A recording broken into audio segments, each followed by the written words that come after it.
खबर शामिल करते हैं जंग से रिपोर्ट राना शहबाज अजीज।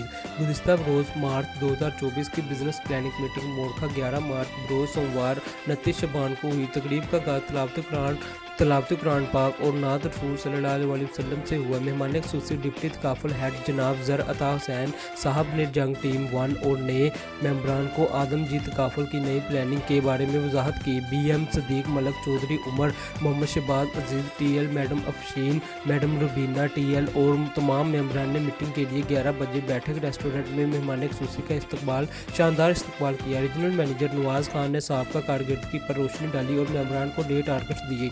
आखिर में बेहतरीन खाने का एहतमाम किया गया।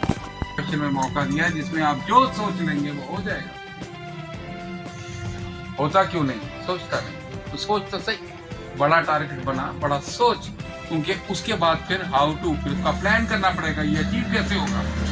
अब बड़ी आसानी के साथ, बड़ी हमारा जो प्रोफेशन है ये इतना आसान प्रोफेशन है कि इसमें एक चीज की कैलकुलेशन मौजूद है।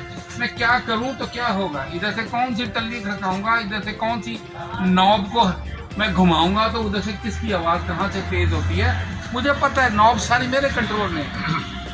तो आपके हाथ में है कि आपने अपनी तरक्की का लेवल कहाँ लेके जाना है। जिसमें जिस तरह इन्नमल आमाल बिन्नियात, तमाम आमाल का दारोमदार नीयतों का। एक वाक़या मैं मेंशन करना चाहूँगा कि एक बादशाह जब कभी परेशान होता था तो उस वक्त वो कभी एक बंदा था भला माने सा, उसको बुलाता था, वो कोई स्टोरी सुनाता था तो उसके बाद उसे इनाम देता था। बादशाह परेशान थे, उन्होंने कहा यार उस बंदे को बुलाया जाए।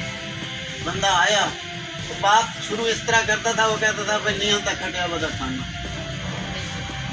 अच्छा, जब वो कहानी सुनाता वो कोई पर्ची लिख के देता, खजाने वालों को जाती कि इसको कोई इनाम करवाम या जो भी जवाहरात इनाम कर दिए। एक बंदा था वो इसे देखता कि ये रोज या मतलब महीने बाद ये आता है और बड़े बड़े इनाम लेके चला जाता है। इस बार इसकी पर्ची मैंने छीन लेनी है।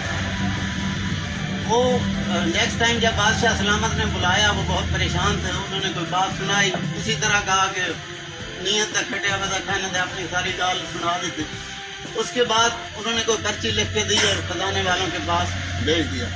कोई स्पेस थी, कोई रास्ता होगा जहाँ खजाना आगे था, तो वो जो बंदा देख रहा था उसने उससे पर्ची छीनी और वो खजाने वालों के पास पहुँची। और खजाने वालों के पास जब पहुँचे उस दिन उस पर्ची पे, क्योंकि बादशाह सलामत की जो तबीयत थी वो ज़्यादा परेशान थी, उसे कोई मज़ा नहीं आया। ऊपर सिर्फ यही लिखा हुआ था कि इसे 100 कोड़े लगाए जाएंगे। और यहाँ सबक यही है कि नियत